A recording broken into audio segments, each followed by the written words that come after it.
A gente vai falar um pouco sobre a estrutura atômica. A gente precisa de alguns conceitos, né, antes de dar continuidade a esse tipo de conteúdo. São alguns conceitos básicos, como, por exemplo, o número atômico. O número atômico é o número de prótons de um elemento.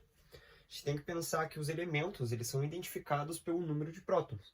Então, um elemento químico ele vai ser um conjunto, né, de átomos que possuem o mesmo número atômico, né, o mesmo número de prótons.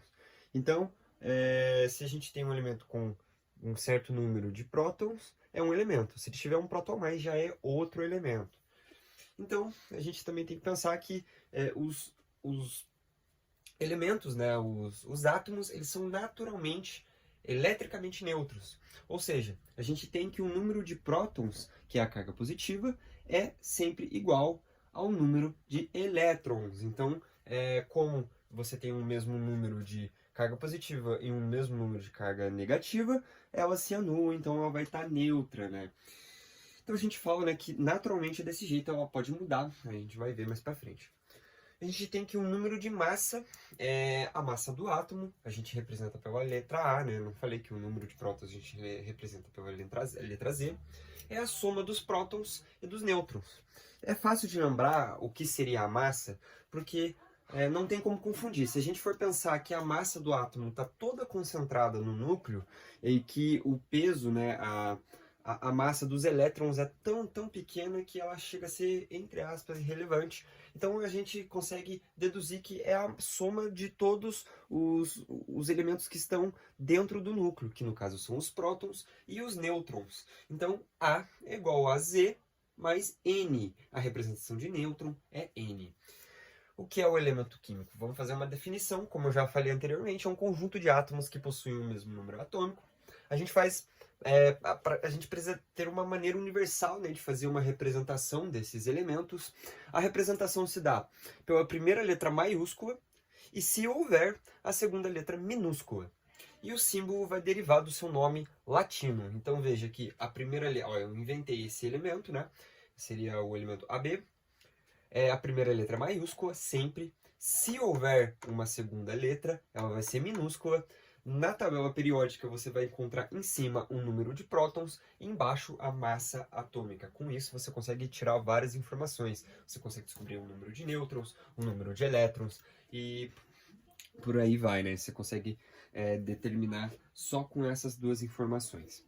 A gente tem alguns conceitos que são bons a gente ter uma certa atenção, né? Porque alguns exercícios podem vir a cobrar esse tipo de nomenclatura. A gente tem isoátomos. Iso, no caso, são iguais, e átomos. Então, entre aspas, átomos iguais. A gente tem 4 tipos de isoátomos. A gente vai ter os isótopos, em que a gente tem um número de prótons iguais e um número da massa atômica diferente. Então, a gente pode dizer que eles são, sim, o mesmo elemento, né? Porque o número de prótons é o mesmo. Só que vai mudar a sua massa, ou seja, o número de nêutrons vai mudar referente a esse átomo. Geralmente, a gente vê esse tipo de isótopos. Um exemplo muito grande é o urânio, né? O urânio, a gente pode, com um tipo de urânio com uma certa massa, ele é inofensível, com outro ele é extremamente radioativo. Então, é usado, então, no caso, para geração de energia nuclear. Os isobaros são os átomos que possuem a sua massa atômica igual. Eles não são átomos iguais, porque o número de prótons é diferente, mas eles possuem a mesma massa, né? Então, isso pode acontecer, né? Se você faz a soma de prótons e nêutrons de um elemento, pode ser que seja a mesma massa para outro elemento, né? Se ele for um isótopo. A gente tem os isotônios, em que a gente tem o mesmo número de nêutrons, e os isodiáferos. Os isodiáferos é uma coisa mais incomum, né, de se encontrar em exercícios, mas é a diferença entre o número de prótons, o número de nêutrons e o número de prótons. Essa diferença vai ser iguais em elementos diferentes. Isso pode acontecer. Os íons, então, lembra que a gente falou, né, que os átomos são naturalmente eletricamente neutros? Então, isso é naturalmente, mas isso pode mudar. O número de nêutrons pode sair, né, os elétrons podem sair do átomo, podem também ser adquiridos pelo átomo.